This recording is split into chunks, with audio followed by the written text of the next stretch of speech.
अगर आप भी एक हाउसवाइफ हैं और आप चाहती हैं कि शादी के बाद आपने अपनी पढ़ाई कंटिन्यू की है, लेकिन इतनी सारी रिस्पॉन्सिबिलिटीज के चलते आप वक्त नहीं निकाल पा रही, आप समय नहीं दे पा रही अपनी पढ़ाई को, तो ये वीडियो आपके लिए है। हेलो फ्रेंड्स, मैं हूं श्रुति और आज मैं आप लोगों को बताने वाली हूं कि अगर आप पढ़ना चाहती हैं और आप वक्त निकालना चाहती हैं, लेकिन आप मैरिड हैं, आपके पास बेबी है, तो आप कैसे पढ़ें। ठीक है, मैं छोटा सा आपको हिंट्स दे सकती हूँ, क्योंकि मेरी लाइफ, आपकी लाइफ, किसी और की लाइफ, सबकी लाइफ डिफरेंट होती है।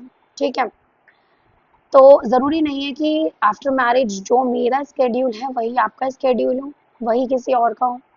तो ठीक है, तो हम कंपैरिजन तो नहीं करेंगे, लेकिन मैं कैसे निकालती हूँ टाइम वो मैं आपको अपना थोड़ा सा बता सकती हूँ। ठीक है, उससे आपको थोड़ी गाइडेंस मिल जाएगी।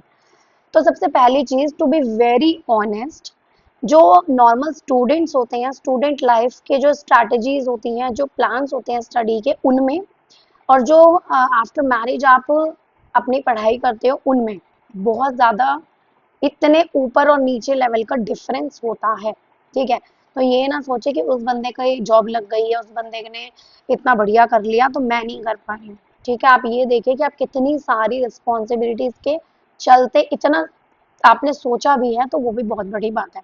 ठीक है, अब देखो, पहली चीज तो मैं ये कहना चाहूंगी कि अगर आप ये सोचेंगे कि मुझे समय निकालना है, मुझे 2 घंटे चाहिए, मुझे 3 घंटे चाहिए, तो शायद आप समय नहीं निकाल पाएंगी, क्योंकि बहुत सारी रिस्पॉन्सिबिलिटीज होती हैं आपके सर पर जब आपकी शादी हो जाती है, जब आपके बच्चे हो जाते हैं। ठीक है, तो और तो बहुत सारे काम होते हैं इन लॉज फैमिली में। ऐसा तो नहीं है कि आप सुबह उठे, बस 1-2 काम किए और आप पढ़ने बैठ गए, ऐसा भी नहीं हो सकता। काम भी आपको सारे करने हैं, अपने बच्चे को भी देखना है, अपनी हेल्थ का भी ध्यान रखना है। ठीक है, कोई आ जा रहा है उसका भी ध्यान रखना है, उसके साथ साथ आपको अपनी पढ़ाई का भी ध्यान रखना है। तो इतनी सारी चीजें मैनेज कैसे होंगी। बहुत से लोग ये सोच लेते हैं कि यार मुझे तो 2 घंटे लगातार चाहिए पढ़ने के, तो शायद मैं पढ़ पाऊंगी। लेकिन अगर आप शादीशुदा हैं और आप बड़ी फैमिली में रह रहे हैं, तो आपको ये थिंकिंग अपनी थोड़ी सी स्लो डाउन करनी पड़ेगी। इस थिंकिंग को हटाकर आपको ये सोचना पड़ेगा कि अगर आपको किसी काम के बीच में 15 से 20 मिनट भी अगर मिल रहे हैं ना, तो उसमें भी आप पढ़ लो। आप इस टाइम का वेट मत करो कि मुझे अब 2 घंटे कब मिलेंगे, कब मेरा काम खत्म होगा तब मैं पढ़ूंगी, क्योंकि ये काम ऐसे होते हैं घर के, ये जिंदगी भर खत्म नहीं होते और कभी होने वाले भी नहीं है। ठीक है, क्योंकि काम इतने ज्यादा हो जाते हैं कि आप एक काम से निपटो दूसरा शुरू, दूसरे से निपटो तीसरा शुरू, इस तरह से। ठीक है, अब मैं आपसे ये बताती हूँ कि मैं कैसे टाइम निकालती हूँ। देखो, सुबह उठकर सारा काम निपटाने के बाद मेरी कोशिश ये रहती है कि अगर मुझे आधा घंटा भी मिल रहा है तो मैं उस आधा घंटे में पढ़ लूँ। ठीक है, उसके बाद मुझे थोड़ा टाइम मिलता है दिन में, दिन के टाइम जब मेरा बच्चा सो जाता है। ठीक है, 3 से 4, 4:30 तक का वो टाइम मिलता है, तो उसको मैं थोड़ा सा यूटिलाइज करती हूँ।